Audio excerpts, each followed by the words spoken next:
I wouldn't call myself a master canoe builder because my teacher's still alive, and that would imply that I have the same skills as him, and I don't. That would be rude. But about 12 years ago, somebody came to me knowing that I was friends with George Wilson, who is a master canoe builder, and they asked me if I could ask him if he'd help them build canoes or teach them. And George says, you know, frankly, he didn't know those people. He knew who they were, but they weren't friends. He didn't like stop by his house or anything. He says, but if you ever want to know Dave Severns, he says, I'll teach you. And so, you know, immediately I'm trying to find a log and take him up on this opportunity. And through the tribe, I got a log, and me and George built my first canoe. And, you know, I can't express in words how grateful I am.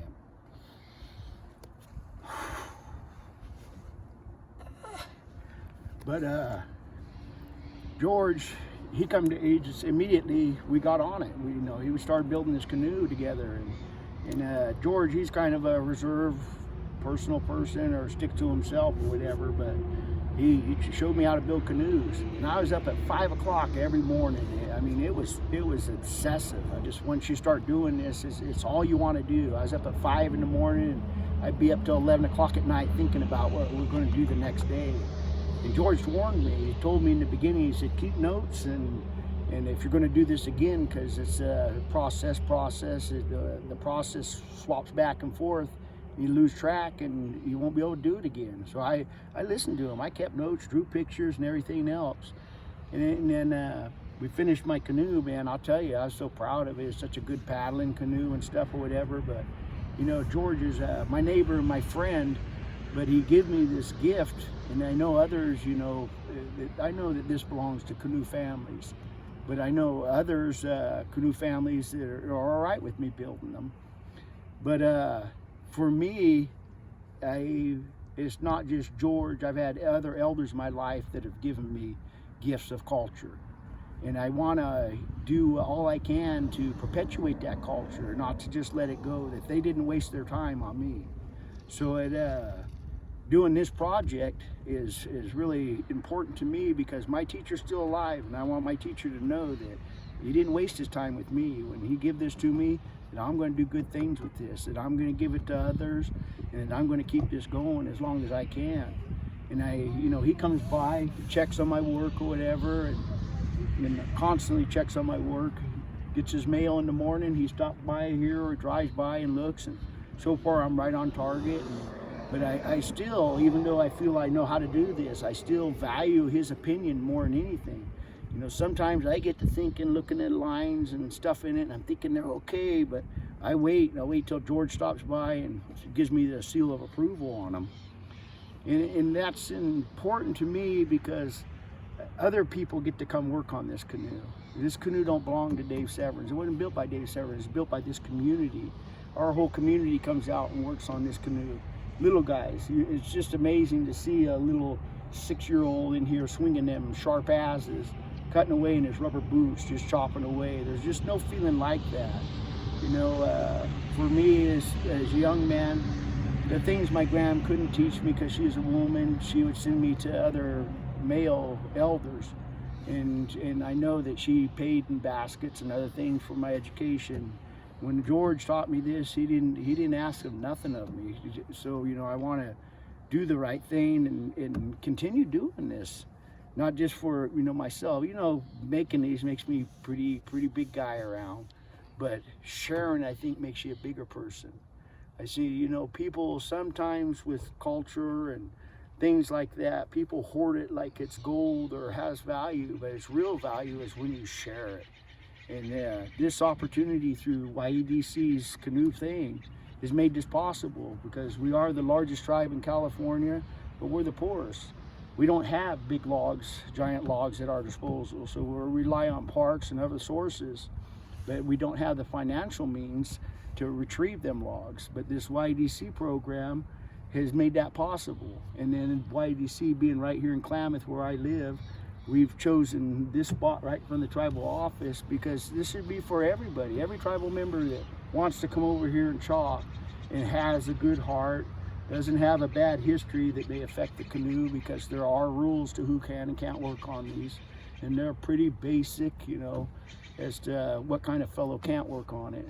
And then people don't come around here. They know better, you know, they know. And everybody here, when we're working on this canoe, we're laughing, we're having fun and stuff. And these are friendships that are developed around this canoe, for especially, you know, for those that don't live right here with us. But we have people come from Eureka, Crescent City or whatever. They develop friendships, and that's important in village life, that you have them friendships. If you're down the mouth Ely and you get washed out into the ocean, it's going to be your friend that hooks you in the back and saves you. Well, this place here, when we're building these canoes, develops some kind of friendships. You know, everybody's behavior must be at its best here. So even if your worst enemy come along, whatever, well, you just like dance, you just smile and be polite, because that's what's best for the canoe. So when we work on this, we talk about other things, not just canoes. We talk about dance, we talk about village life and everything. We make fun of the guys that are running around and doing the wrong things. You know, we talk about that because we want them kids to know that if this is what you're going to be doing, you're going to be building canoes, and your behavior and your lifestyle and the way you live is important. And the canoe is, to me, is like raising a child. If you're not going to let bad people around your child. And that's how it is around the canoe. We don't let bad people around our canoes. You're not going to misbehave or do the wrong things around the canoe. And that's what we want to instill, that to be this guy that builds canoes or whatever is a big responsibility and requires a certain lifestyle. And we invoke that village lifestyle by doing this project together. And it's amazing to see people come out and chop on that feeling they get. You know, I know that feeling because I build canoes. I know that feeling.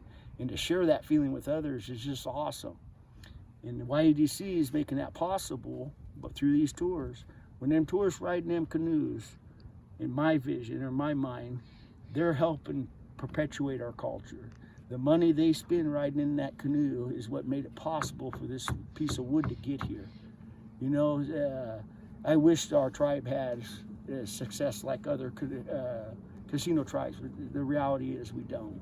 We live in a non-traffic, financially depressed area, but this is happening. This is our cultures. Keep going. This will be important. And I see it as I could have 100 kids work on these, and they'll grow to be men, and eventually they'll work on hopefully get the chance to work on one again. Out of them 100 kids, maybe 2 of them will be really know everything to do it themselves. And out of them 2, maybe 1 of them will have a chance at a big log. But if we don't get them 100 kids to start with, then there's not going to be anybody who's going to be able to do this. There's only a handful of traditional canoe builders left, and out of that handful, most of them are older men.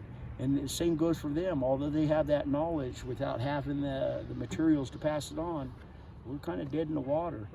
So I see this in our relationship with the parks and Forest Service and all those willing to give us the wood.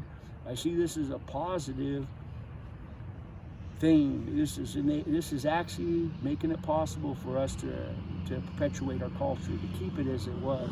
And without their help or whatever, things would be tough for us. You know, when we talked before about canoes, we even talked about laminating units of redwood together, a big square of wood glued together just to make a canoe. I mean, that's kind of a sad thought when you think about that all these canoes are one piece of wood. You know, and then now we're so desperate, just didn't talk amongst tribal members. We're talking about putting a bunch of boards together to build a canoe.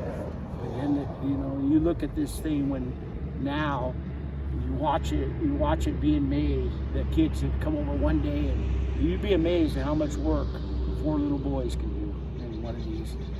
They get in here and they get chopping. You got to pull them out, and so another kid can get a turn. You know, everybody wants to just keep going. It just drives you, and it shapes up so fast. It's one of them projects that every day it changes, and every day it's looking prettier. Eventually, like this one, the shape it is now, pretty quick we'll be out here at 6 in the morning, and we'll go home at 7 o'clock, 8 o'clock at night in the dark, and we'll be back, because it just grabs you like that. It's just that.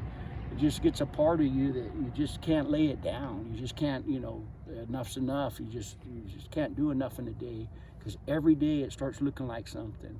Just as your child grows up and you get prouder and prouder of your child, and then eventually your child's successful, and with a success for us is the completion of this, and everybody's trying to make that happen. Everybody's here working on that. Our friends come, no, I shouldn't say our friends, tribal members who work in the building are out here at lunchtime, and everybody that drives by, the tribal members, we get calls all the time. You're going to work on it today? You know, people just gravitate to it. And I think we've been a long time trying. It's 10 years ago when I did that one, the first one. And since then, we've tried several times to have a canoe project. The reality is the Yurok tribe is a grant-driven tribe. We don't have extra money, and grants are designated, often are designated for certain specific, by design. They're not designed to help us retrieve logs from parks. They have goals, criteria written out, and a lot of times they don't meet the criteria of us building this. We may be able to retrieve the logs, but we have kids that live in Eureka, Crescent City, abroad. They don't have the same opportunity. The boys around here, they can walk right up to this. The other tribal members that live afar, we don't have transportation. You know, you start talking about hauling kids and feeding kids and stuff, you try to find a grant that's specific to that need. It's most impossible. But I think that with this project, that could happen. That is happening already. We're moving through this. We're talking about making more canoes just so we can, you know, because this happens so fast. Them kids wipe this out, and there's certain things the little guys can do, and eventually it'll get down to men. But for me, I have 3 apprentices now, and my apprentices are all working on this. It takes a few of these canoes to really know what you're doing. You know, you might miss a day. My apprentices are grown men with children. They have to work, and they can't just give up their jobs to come do this or whatever. It'd be nice if we all could, but that's the reality is they can't. So we're looking at an apprenticeship, and this is, it's not going to be a 1 canoe apprenticeship. They'll have to build several of these for them to actually know the ins, outs, the beginning to end. And so for this project, I think it'll keep going. You know, I really can't say enough about, you know, how grateful we are that we have this opportunity. And for us as a tribe, I think this is one of the most important things we had. You know, this thing's used in cultural dances. This thing was transportation. This thing was used to buy wives. This thing is a big part of our community, and we have so very few of them. And so, you know, my goal is to not to have something while I'm here, but to leave something behind. And what I want to leave behind is canoe building.